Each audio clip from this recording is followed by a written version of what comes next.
Hola chicos, muy buenas tardes.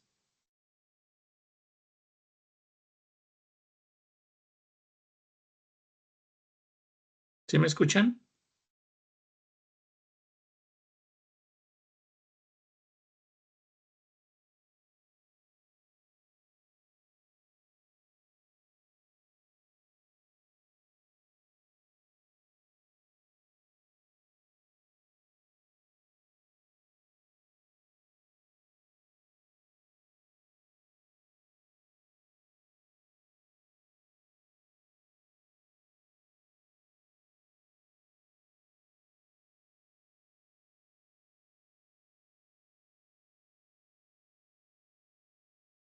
Hola, hola, buenas tardes.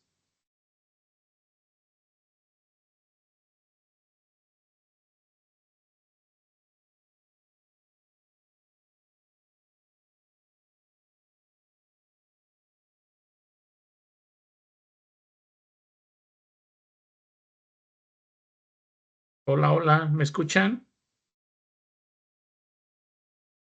Buenas tardes, doctor. Sí. Buenas tardes, ¿no? Perdón, una disculpa el día de ayer, sí, se me complicó un poquito por el hecho de que tuve trabajo y ya la verdad, este, pues ya no me dio tiempo como tal. Nos quedamos en el segundo arco faríngeo, ¿verdad? Si no mal recuerdo.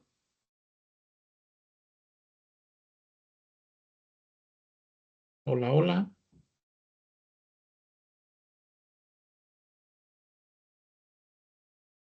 Sí, doctor. Justo en eso.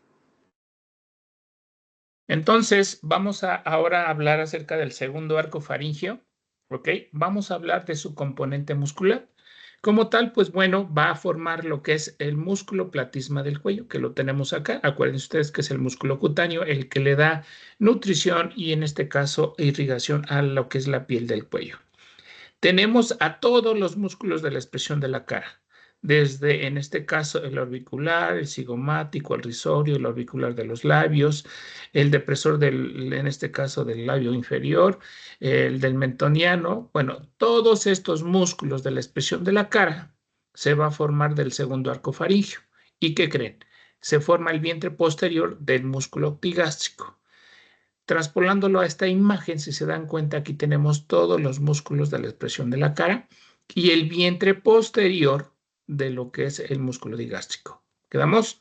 Vámonos con el componente nervioso. El componente nervioso como tal es el séptimo par craneal. Y bueno, aquí lo tenemos nosotros. Nada más para recordarle que lo vamos a ver más adelante, pero bueno, aquí tenemos lo que son en este caso, las ramas, sobre todo motoras. Si se forman los músculos de la expresión de la cara, pues bueno, va a arrastrar en este caso ese par nervioso con sus 5 ramas, que es temporal, cigomática, bucal, mandibular y cervical. La neumotecnia, para que se lo aprendan ustedes, ya saben ustedes, tengo 100 burros mansos sin cerebro para que ustedes puedan en este caso, aprender esta neumotecnia. Pero ojo, este nervio es mixto, en la cual, pues bueno, tiene funciones en este caso, sobre todo de la función lagrimal.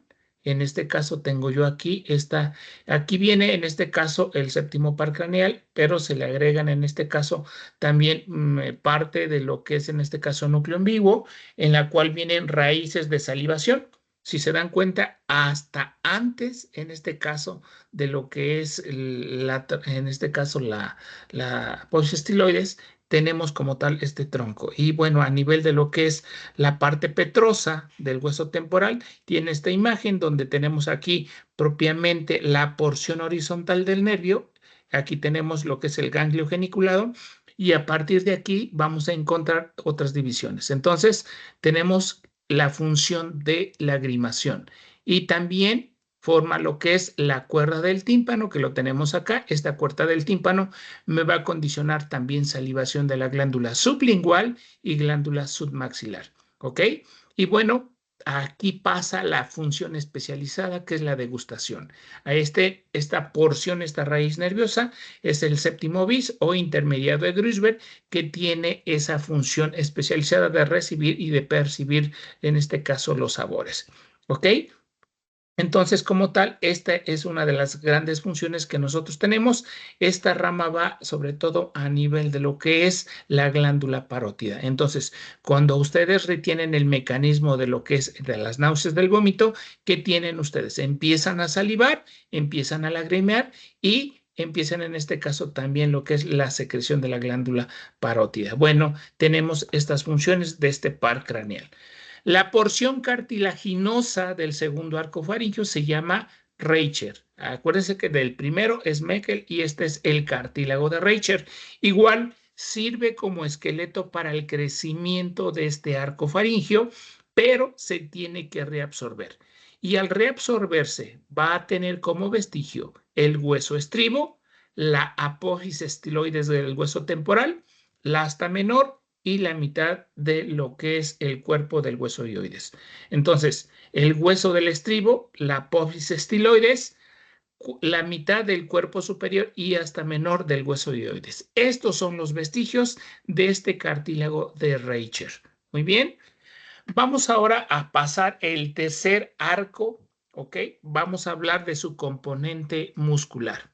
El componente muscular del tercer arco solamente es este, que es el músculo estilofaringeo. Bueno, este músculo, como tal, aquí lo tenemos nosotros, tenemos lo que es la apófisis espinosa, si se dan cuenta, y de aquí vienen unos raíces y se van a insertar a nivel de lo que son propiamente el cartílago tiroides y tiene la función como tal de elevar la faringe.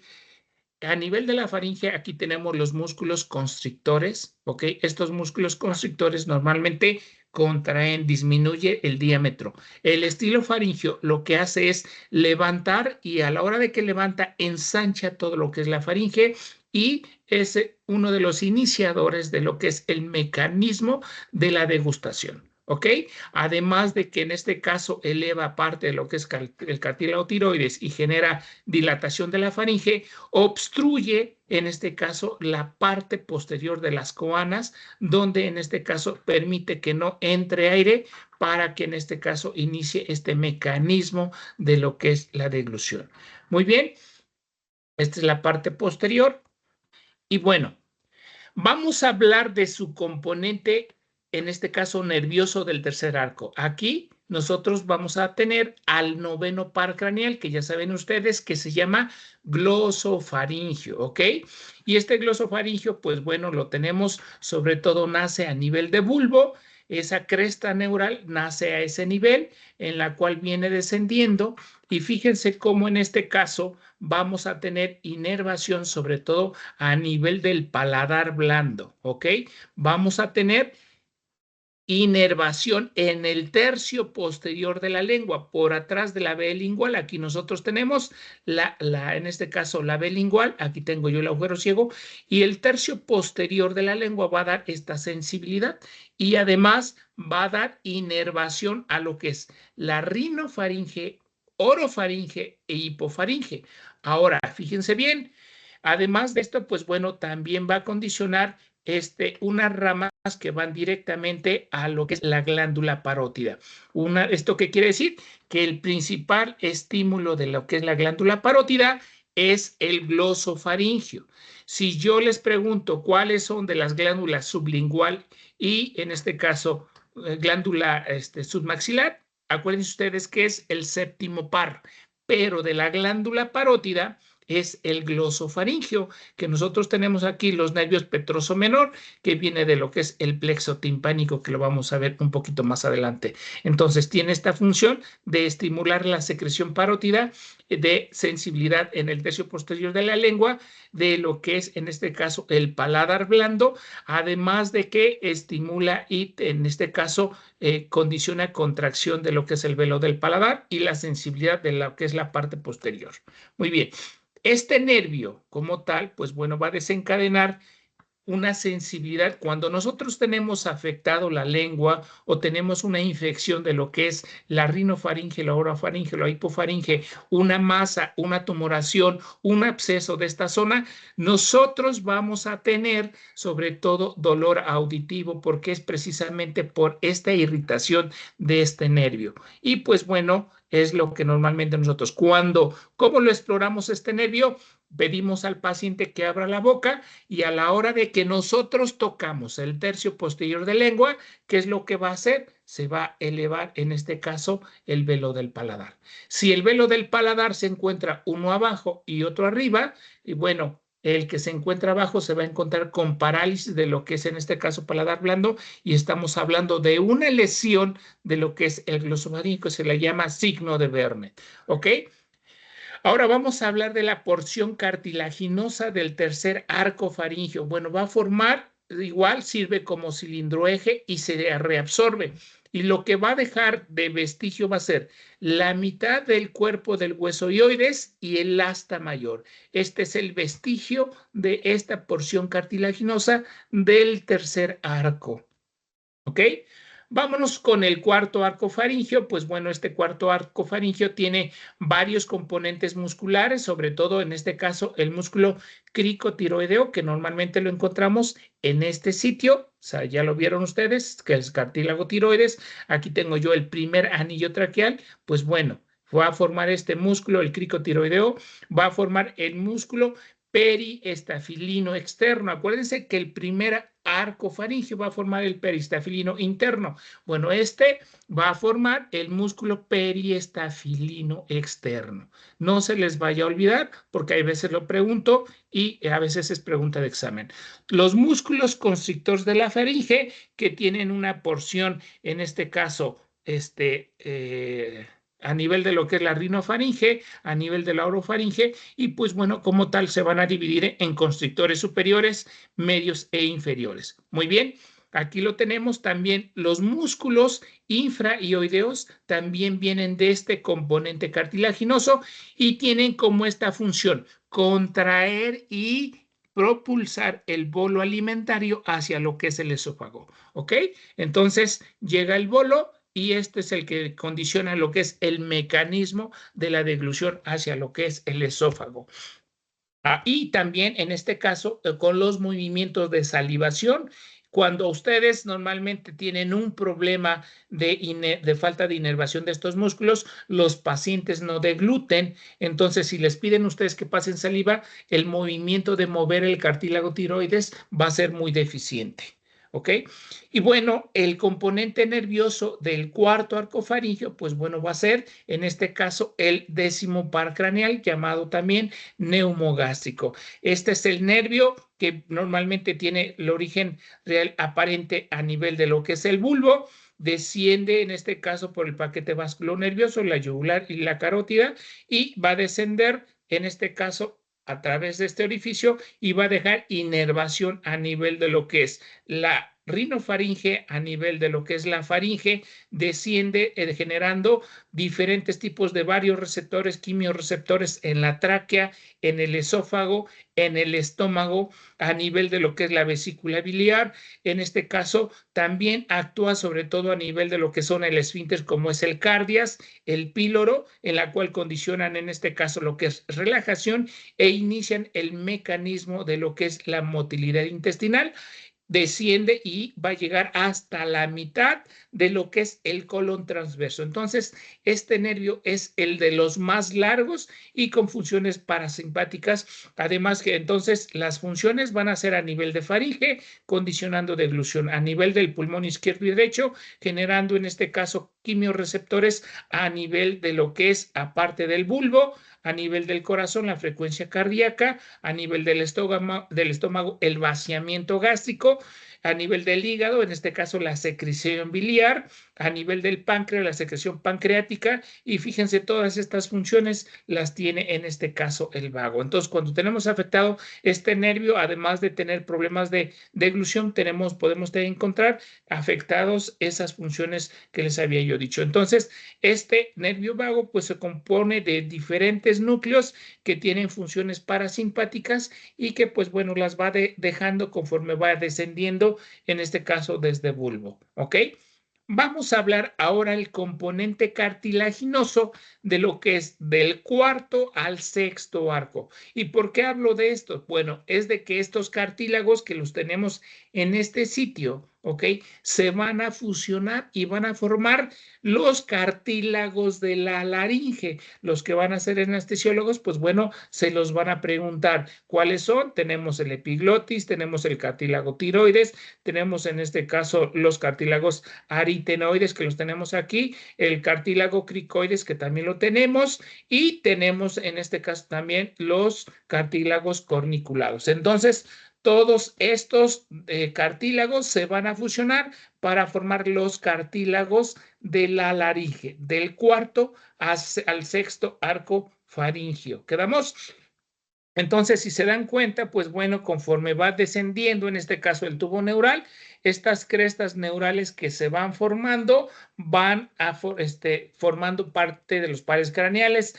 Esta es mi bulbo y esta es mi médula. Bueno, entonces por eso se dice que los pares craneales son raíces medulares que sufrieron una especialización y esto es gracias a la evolución de este sistema nervioso. Lo vamos a ver más adelante. Ahora vamos a hablar las bolsas faringias, ¿ok? ¿Qué son las bolsas faringias? Estos son los arcos faringios, acuérdense ustedes, más o menos en el día 25-26. Y fíjense cómo la parte interna, ¿ok? Donde tenemos el endodermo, ¿ok? En este sitio, este es un arco faringio. Aquí yo tengo ectodermo y aquí tengo yo endodermo. Bueno, a nivel de lo que es este sitio, en la parte endodérmica entre cada arco, vamos a encontrar diferentes bolsas o diferentes divertículos que se van formando entre cada arco, ¿ok? Y se les llama como bolsas faringias. En total son cinco bolsas faringias y normalmente tienen una secuencia cráneo-caudal. ¿Qué quiere decir? La primera va a ser entre el primero y el segundo, 2, 3, 4 y 5. Y aquí yo tengo ya el esófago, ¿ok? Entonces se van a formar en este sitio, ¿ok? Y fíjense cómo aquí yo tengo en este caso la parte endodérmica, donde van teniendo en este caso migración y la formación de las diferentes estructuras. Aquí yo tengo mi primer bolsa, la segunda, la tercera, la cuarta y la quinta, ¿ok? Y bueno, vamos a hablar en este caso de estas bolsas faringias. Aquí la tenemos, la primera bolsa, la segunda, tercera, cuarta, quinta. Vamos a hablar de la primer bolsa faringea que la tenemos en este sitio. Específicamente, bueno, esta bolsa está formada de dos dilataciones. Una dilatación proximal, ¿ok? Que se le va a llamar túbulo timpánica. Aquí la tenemos. Esta es la rinofaringe, ¿ok? Aquí tenemos lo que es esta porción proximal que se le llama túbulo timpánica. Y tiene en este caso, comunicado la rinofaringe con el conducto auditivo medio. Esto es lo que va a condicionar lo que es esta comunicación. Muy bien. Y como tal, está tapizada con el mismo epitelio, que es lo que es aquí a nivel de la rinofaringe. Cuando nosotros tenemos una rinofaringitis, bueno, también se va a obstruir este conducto y vamos a tener esa sensación de sordera, ¿ok?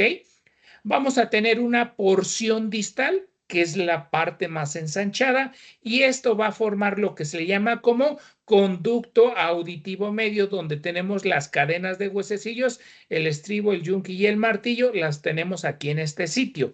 Y bueno, también va a formar una porción, en este caso, aérea a nivel de lo que es la apófisis mastoides y va a formar parte de las celdillas del antro mastoideo, ¿ok? Entonces, tiene esta función en este caso, la porción proximal que se llama tubo timpánica, permite la entrada de aire de la rinofaringe al conducto auditivo medio y además de drenar el moco que se produce de las células de revestimiento del conducto auditivo medio a lo que es la rinofaringe, ¿ok? Cuando nosotros nos enfermamos tenemos esta sensación de sordera. Cuando ustedes se sumergen en este caso a la alberca, tienen esta sensación, o cuando escalan a alturas de forma rápida, tienen esta sensación de sordera. Precisamente, ¿cómo nosotros equilibramos esta presión? les pedimos al paciente que se ponga a hablar, que se ponga a masticar chicle y con eso se les va a quitar esta sensación de sordera. ¿Quedamos? ¿Ok? Ahora vamos a hablar de la segunda bolsa faríngea. ¿Ok? La tenemos aquí. Esta es la segunda bolsa faríngea. Muy bien. La segunda bolsa faríngea va a formar, en este caso, unas yemas de tejido linfoideo. Y estas yemas de tejido linfoideo van a formar a lo que se le llaman las amígdalas palatinas. Y a partir de ahí, pues bueno, también va a formar, en este caso, parte de lo que es el anillo de Waldeyer, que son importantes sobre todo cuando tenemos células presentadoras de antígeno, sobre todo en la infancia. Tenemos entonces la segunda bolsa faríngea, forman las amígdalas palatinas, parte del anillo de Waldeyer, las amígdalas tubáricas y las adenoides. Y también tenemos las amígdalas linguales que las tenemos en este sitio. ¿Ok? Entonces, estas son el vestigio de la segunda bolsa faríngea. Aquí tenemos las amígdalas. Muy bien. Vámonos a la tercera bolsa faríngea. La tenemos acá. Esta tiene igual dos porciones, una porción dorsal y una porción ventral. La porción dorsal van a dar origen a lo que se le llama glándulas parotídeas inferiores. Aquí se forman y conforme el embrión va teniendo crecimiento, estas células tienen que migrar desde la tercera bolsa hasta la parte inferior de la glándula tiroides para que se localicen en esta parte, ¿ok? La porción ventral va a dar origen, en este caso, a lo que es el timo. Y aquí la tenemos. Y conforme va teniendo crecimiento el embrión, pues bueno, este timo tiene que migrar para localizarse a nivel del mediastino anterior en su porción superior, ¿ok? Si esta tercer bolsa faríngea no se llega a formar, pues simplemente no va a formar glándulas paratiroides inferiores y no va a formar timo.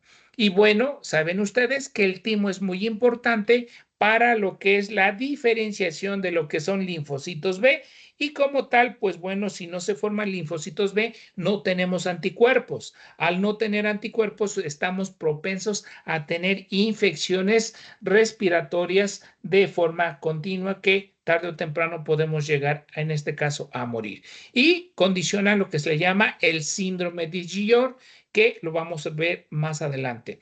Algunas veces estas células de timo pueden quedar atrapadas en el trayecto y formar masas a nivel de cuello que, pues bueno, se tiene que también, lo vamos a ver más adelante, pero pueden quedarse atrapadas como un timo ectópico donde normalmente no se localiza a nivel de lo que es el mediastino anterior en la parte superior.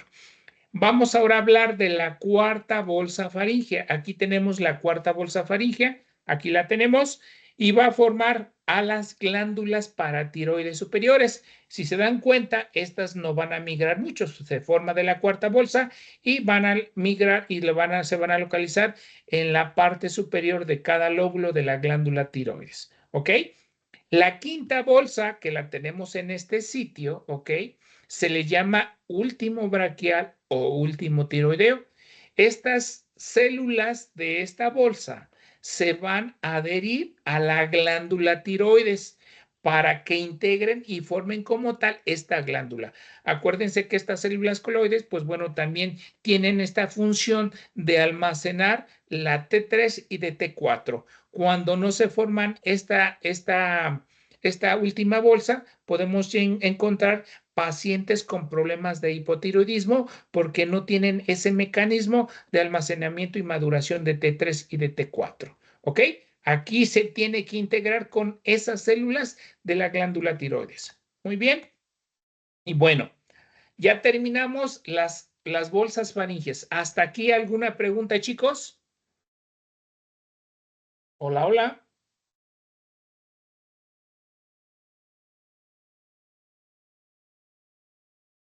Hola, ¿están ahí?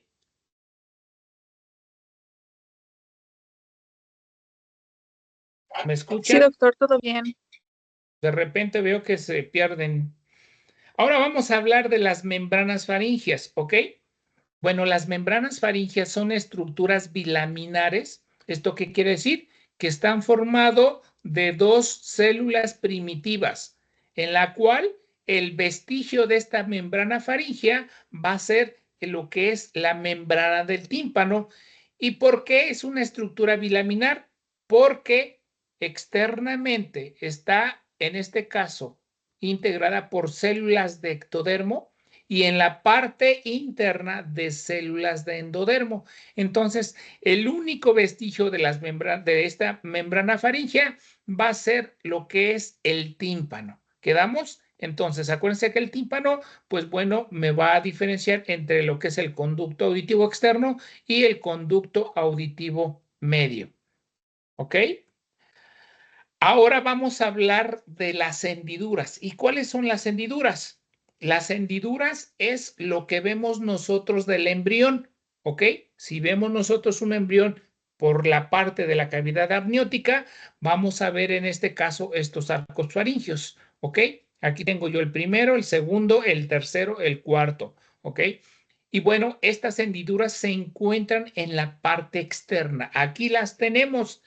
Las bolsas se encuentran en la parte interna y las hendiduras en la parte externa. No se vayan a confundir, por favor, ¿ok? Bueno, estas bolsas, estas hendiduras faringias, normalmente vamos a hablar de dos de forma importante. Una que se forma entre el primer arco y segundo arco faringio, ¿ok? Y la otra es precisamente esto. El segundo arco faríngeo tiene mayor crecimiento que el resto de los arcos, generando un brazo grande, largo. En este caso, se va a fusionar con el botón aórtico que lo encontramos en este sitio. ¿Ok? Entonces, solamente vamos a hablar de la primera hendidura y el otro que se le llama como seno cervical, que es por el crecimiento del segundo arco faríngeo que se fusiona con el botón aórtico. Entonces, la primera hendidura va a dar origen propiamente a lo que es el conducto auditivo externo. Esta es esta hendidura, ¿ok? Y como aquí el segundo arco tiene mayor crecimiento y mayor desarrollo, pues bueno, va a tapar al tercero, al cuarto, al quinto y al sexto arco faríngeo. Y pues bueno, aquí forma una hendidura, también llamado seno cervical. Este seno cervical, ¿ok? En condiciones normales se tiene que fusionar, se tiene que absorber y aquí vamos a encontrar solamente una estructura sólida. Algunas veces este seno cervical no se reabsorbe, se queda funcional como una cavidad y forman lo que se le llaman como quistes braquiales en este caso, ¿ok? Ahora, estos quistes braquiales pueden comunicarse al exterior y formar lo que se llaman como fístulas braquiales externas o comunicarse a la segunda bolsa faríngea y condicionar lo que se le llama como fístulas braquiales internas. Ahora, las más graves son sobre todo las fístulas braquiales internas. ¿Por qué? Porque como se comunican con lo que es la cavidad oral, aquí pueden permitir la entrada de bacterias en este caso, de la boca y pueden condicionar celulitis e inflamación de este seno y pues bueno, como tal, el paciente va a tener datos de un absceso a nivel de cuello. Aquí tengo yo mi primera hendidura que forma el conducto auditivo externo. Este es el segundo arco donde tiene mayor crecimiento. Fíjense que aquí tengo el seno cervical, aquí ya se reabsorbió y formó en este caso estas estructuras. Este brazo, pues bueno, va a formar lo que se le llama el músculo platisma. Acuérdense ustedes que el músculo platisma se forma de la parte de la mandíbula hasta lo que es la clavícula y es precisamente por este crecimiento de este segundo arco. ¿Quedamos? ¿Ok? Entonces ya tenemos aquí mis bolsas faringias, ¿ok? Se forman estas estructuras. Este es el timo, fíjense cómo va teniendo una migración para localizarse en el mediastino anterior, ¿ok? La glándula paratiroidea inferior, que aquí va a localizarse la glándula paratiroidea superior y la célula último tiroideo o último braquial, que se integran a las células de la glándula tiroides. Aquí ya se reabsorbió este seno cervical y ya formó estas estructuras. ¿Ok? Bueno, aquí yo tengo mi embrión aproximadamente lo que es terminando lo que es la tercera semana y la cuarta semana. Aquí yo tengo lo que es el prosencéfalo, que es la vesícula más anterior, si se dan cuenta. Aquí tengo yo mi primer arco faríngeo y aquí con su porción maxilar y su porción mandibular. Aquí lo tenemos. Entre lo que es el prosencéfalo y el primer arco tenemos una membrana que va a dar, que esta membrana se le llama como bolsa bucofaringea o también que va a dar origen a lo que se le llama el estomodeo. Este estomodeo va a dar origen propiamente a lo que es la boca. Muy bien, entonces aquí yo tengo mi proceso, este prosencéfalo más adelante se le va a llamar como proceso frontonasal. Este proceso frontonasal lo tenemos en este sitio. Mi primer arco, aquí yo tengo mi estomodeo, ¿verdad? Y fíjense bien cómo a finales de lo que es la cuarta semana empiezan a aparecer estos abultamientos que se le llaman como placodas olfatorias. Estas placodas olfatorias tienen la forma de una N, que se le llama proceso nasomedial y proceso nasolateral. Tiene la forma de una N, ¿ok? Aquí lo tenemos. Bueno, estas placodas olfatorias normalmente crecen. ¿Y qué es lo que va a pasar? En la parte central de estos procesos nasomedial y nasolateral se va a meter hacia la parte interna del prosencéfalo, que lo tenemos acá, del proceso frontonasal. Y aquí lo tenemos. Bueno, aquí yo tengo estas placodas nasales, se van metiendo, se van diverticulizando a lo que es el proceso frontonasal. ¿Ok? Se van metiendo, se van metiendo. Este es mi estomodeo o cavidad oral primitiva. En este caso lo tenemos acá. Y fíjense cómo en este caso, una vez que se va diverticulizando, en la parte superior, ¿ok? Que la tenemos acá de esta fosa nasal, se va a adherir a la parte de lo que es el prosencéfalo, ¿ok? Y en este sitio se va a formar el neuroepitelio olfatorio, que este va a servir sobre todo para esa función principalmente de olfateo, en este caso, de tratar de percibir esos olores que nosotros tenemos. Y bueno, este proceso de diverticulización que se forma hacia lo que es el prosencéfalo se va metiendo hacia la parte posterior. Aquí esto se va reabsorbiendo y en este caso aquí yo tengo todavía un tabique que se le llama como membrana buconasal. Esta membrana buconasal se tiene que reabsorber para que permita la comunicación de la nariz con lo que es la rinofaringe. Y aquí ya tenemos el orificio olfatorio, la narina. Aquí tenemos la cavidad nasal.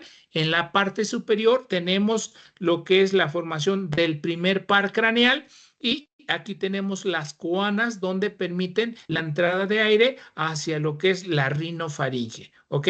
Si hay algún problema de lo que es la migración de estas placodas olfatorias, pues simplemente no se va a formar nariz o no se va a formar lo que es el primer par craneal y el paciente, pues bueno, no va a poder percibir, o algunas veces cuando no se separa, en este caso la membrana buconasal, no va a permitir la entrada del aire a lo que es la rinofaringe.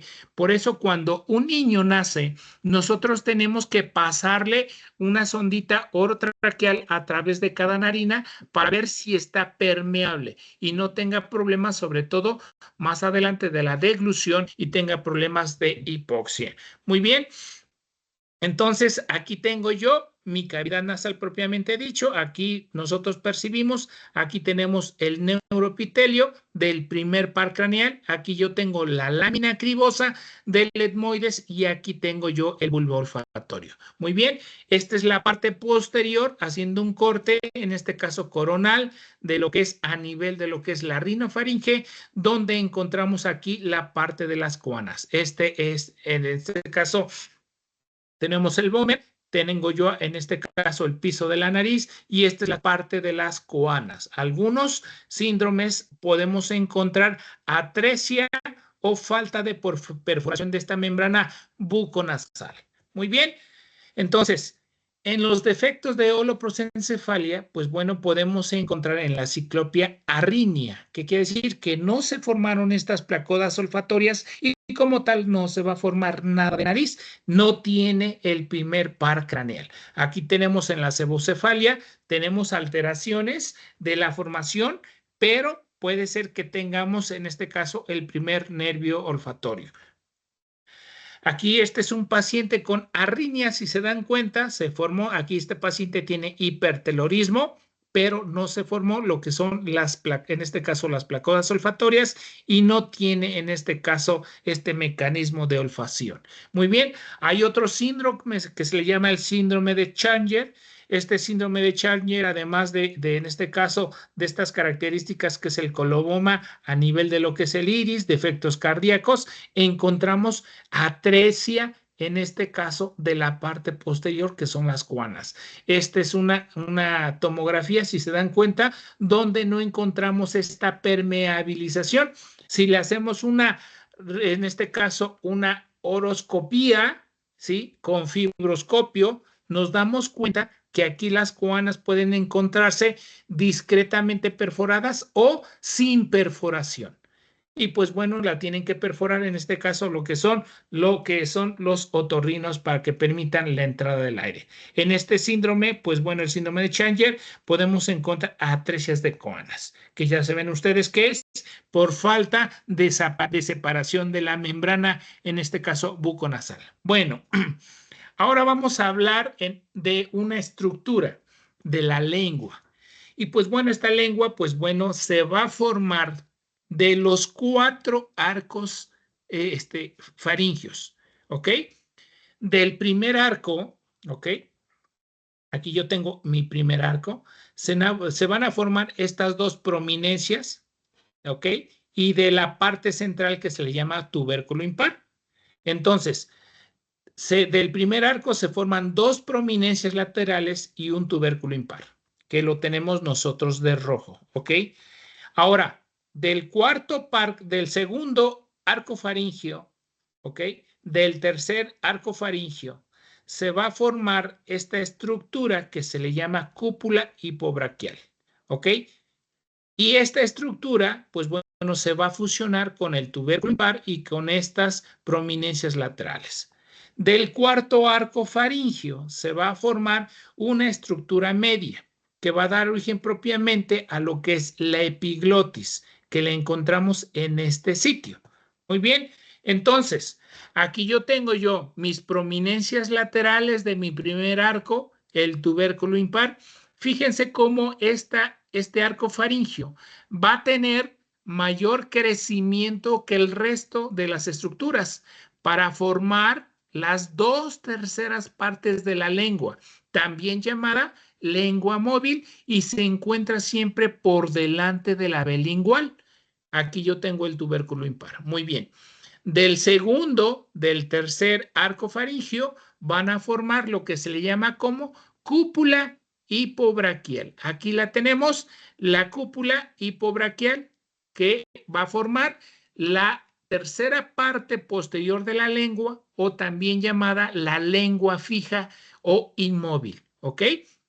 Y de lo que es el cuarto arco faringio, que lo tenemos aquí, vamos a formar parte de la epiglotis y parte de los senos piriformes que los encontramos en este sitio. Muy bien, pero bueno, entonces cuando yo les diga en el examen cuántos pares craneales nosotros tenemos de la lengua, ¿cuántos pares craneales me van a decir?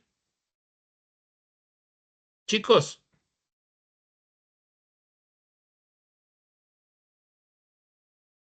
Hola. Despierten. ¿Cuántos pares craneales tiene entonces la lengua? 4. 4. Mentira, tiene 5. ¿Quién me quiere decir cuál es el quinto?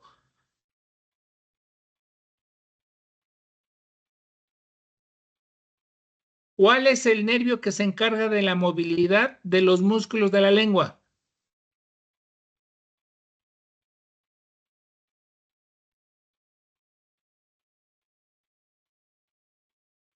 Hola, hola, despierten. ¿Qué músculo inerva la lengua? ¿Ya el nervio hipogloso, Doc? El nervio hipogloso, que es el que se va a encargar de la movilidad de la lengua. Entonces, si yo les digo a ustedes, ¿cuántos pares craneales me inervan la lengua? Ustedes me van a decir 5. El primer arco arrastra su raíz nerviosa, entonces me va a dar la sensibilidad de las 2/3 partes. Del segundo arco faríngeo, pues vamos a encontrar el séptimo par craneal o intermediario de Gruisberg, que se va a encargar de esta degustación principalmente de la lengua, que la tenemos en este sitio, ¿ok? Del tercer arco va a arrastrar el glosofaríngeo, que va a dar en este caso, la inervación del tercio posterior, que si nosotros lo tocamos vamos a desencadenar el reflejo nauseoso, ¿ok? Y tenemos aquí el vago y también nos falta lo que es, en este caso, el nervio hipogloso, principalmente. Entonces, la lengua se forma de estos pares craneales. ¿Quedamos? ¿Ahí no hay dudas? No. Bueno, entonces aquí ya se formó la lengua, aquí tengo el tubérculo impar, ¿verdad? Aquí yo tengo la eminencia hipobraquial, la encuentro yo en este sitio. Entre la unión del tubérculo impar y la cúpula hipobraquial, aquí tenemos un orificio. En este orificio se va a formar un grupo de células, ¿ok? Este grupo de células van a formar las células tiroideas, ¿ok? Estas células tiroideas normalmente se forman en este sitio y van a migrar pasando por lo que es la lengua, pasando por lo que es la faringe, para que se localicen en el segundo y tercer anillo traqueal, y se le va a agregar las células último tiroideo o último braquial, que son las células cloides, para que formen como tal la glándula tiroides. Aquí la tenemos. Entonces, aquí yo tengo el agujero ciego, aquí tengo yo estas yemas de células tiroideas, donde van teniendo una migración hacia la parte de lo que es el segundo. Este es un corte donde aquí yo tengo, en este caso, el tubérculo impar, la eminencia hipobraquial. Fíjense cómo estas células se van metiendo, atravesando por lo que es la faringe. Aquí lo tenemos. Aquí ya tengo yo el hueso ioides, va a pasar cerca del hueso ioides, aquí va pasando cerca del hueso ioides, como que lo llega a tocar, ¿ok? Y posteriormente va teniendo una migración para localizarse en el segundo y tercer anillo traqueal, ¿ok? Ahora, estas células, si no migran, van a condicionar lo que se les llama como ectopia tiroideas. ¿Qué quiere decir? Que puede ser que algún grupo de células las encontramos a nivel de la lengua, ¿ok? O podemos encontrar glándula tiroides supraioidea, que se encuentre entre la lengua y el hueso ioides, o que tengamos tiroides infraioidea. ¿Qué quiere decir? Que se encuentre entre lo que es la tráquea y el hueso ioides, y que se pueden encontrar en este sitio. Muy bien, son por falta de migración de estas células tiroideas que normalmente no migraron al sitio adecuado. Aquí lo tenemos, el agujero ciego, ¿ok? Va migrando, se va metiendo, se va diverticulizando, pasa con el hueso ioides, deja un vestigio, va descendiendo para que se localice en esta parte. Si se localiza la glándula tiroides a nivel de la lengua, se llama tiroides lingual. Si se localiza entre la lengua y el hueso ioides, se llama tiroides supraioidea. Si se localiza entre el hueso ioides y lo que es la tráquea, se le llama tiroides infraioidea. Ahora, este trayecto que va dejando la glándula tiroides en algunas ocasiones, bueno, en condiciones normales se tiene que pegar y se tiene que reabsorber. ¡Pum! No debe de existir nada. Pero en algunas ocasiones, este conducto, puede permanecer tubulizado y esto puede condicionar secreción de saliva y formar lo que se le llaman como quistes tiroglosos, que es porque este conducto tirogloso no se reabsorbió y almacena saliva de lo que es en este caso de la cavidad oral. Se mete saliva y forman quistes tiroglosos. Son quistes que se encuentran en la línea media. Aquí tengo yo un paciente, fíjense cómo en este caso, al hacerle una exploración física, encontramos una masa en el tercio posterior de la lengua. Y bueno, esto es tiroides lingual. Este es otro paciente donde tengo aquí células tiroideas en este sitio. Este es el quiste tirogloso porque permite la entrada, no se obliteró y permite la entrada de saliva y lo podemos encontrar en este sitio. Muy bien, en esta ilustración, pues bueno, vamos teniendo sobre todo crecimiento de lo que son los arcos faringios. Fíjense cómo tengo yo mi primer arco, mi segundo arco, mi tercero, mi cuarto, mi quinto arco, van teniendo un crecimiento para que se fusionen en la línea media. Aquí se tiene que fusionar y formar estructuras propiamente de lo que es el cuello y la cara. Este es un paciente con el síndrome de DiGeorge, que es por falta de formación de la tercer bolsa faríngea, ¿ok? Y bueno, como tal, no se forman glándulas paratiroideas superiores y vamos a encontrar un hipoparatiroidismo congénito.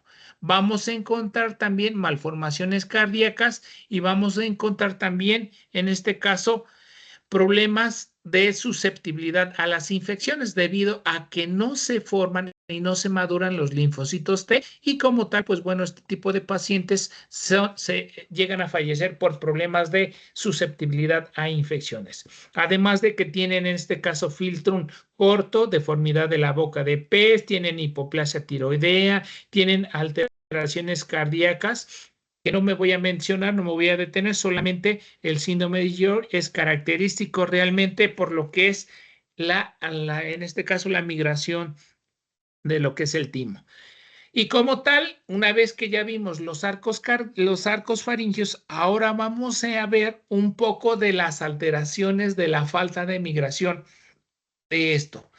Vamos a encontrar defectos en la parte media y vamos a encontrar defectos laterales, ¿ok? Bueno, aquí nosotros tenemos los quistes tiroglosos, que ya saben ustedes que es por falta de reabsorción del trayecto que van dejando estas células tiroideas, ¿ok? Se queda como un quiste y se encuentran siempre en la línea media por arriba del cartílago tiroides. Es lo característico. Muy bien. Las hendiduras de la parte media se forman en este sitio, ¿ok?